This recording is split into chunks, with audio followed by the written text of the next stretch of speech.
You ever scroll past something online and feel that tiny voice in your head whisper, "Wait, that can't be right," only to see thousands of people have already shared it? That gut feeling is becoming the last line of defense in a world where misinformation spreads faster than the truth can even catch up. What most people don't realize is that misinformation isn't just random anymore. There are real networks, coordinated efforts, and financial incentives behind a lot of what gets pumped into Canadian social feeds. Some of it wants to persuade you, sure, but most of it just wants to confuse you, divide you, and make you doubt everything around you.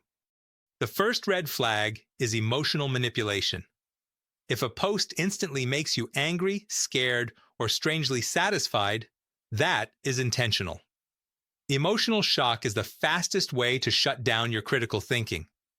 When something hits your emotions before your brain, that's your cue to pause instead of reacting instantly. The second red flag is the source. A surprising number of viral posts come from accounts with no real identity behind them. Fake avatars, fake names, no links, no history. In a country with actual journalism, it's remarkable how many people trust anonymous screenshots over reporters who sign their names to their work. The third red flag is confirmation bias. If a post feels so perfectly aligned with what you already believe that it gives you a little jolt of satisfaction, be careful. Disinformation rarely tries to convert people. It reinforces whatever you already think so strongly that everything outside that bubble starts to feel suspicious or dishonest. The fourth red flag is the half-truth tactic.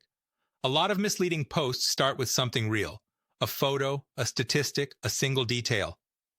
Then they wrap a completely fabricated narrative around it. That tiny piece of truth makes the lie feel familiar, and when you're scrolling fast, familiarity can slip by as credibility. And the fifth red flag is clickbait. If a headline is written to shock you instead of inform you, you're not looking at news. You're looking at bait.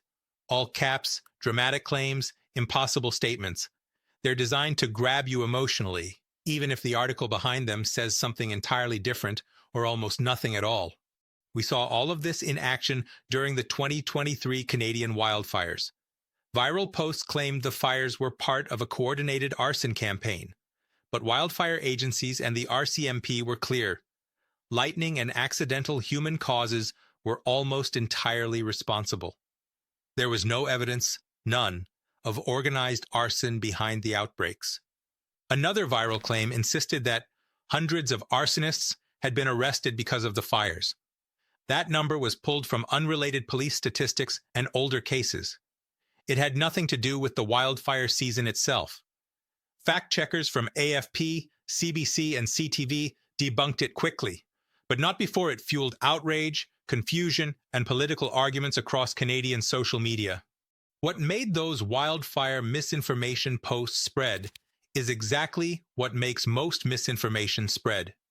They hit people emotionally. They came from questionable or anonymous sources.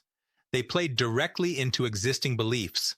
They used fragments of real-world details, and the headlines were built to shock people into sharing before thinking. The hopeful part is that Canadians are not powerless in this.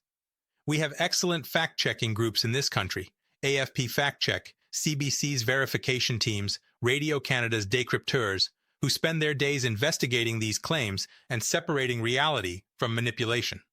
A single quick check can save you from days or weeks of being misled. And once you start recognizing these patterns, everything online looks different. You stop falling for emotional traps. You question anonymous claims. You notice when something feels too perfectly tailored to your worldview. You become the person who slows down the spread of misinformation instead of accelerating it.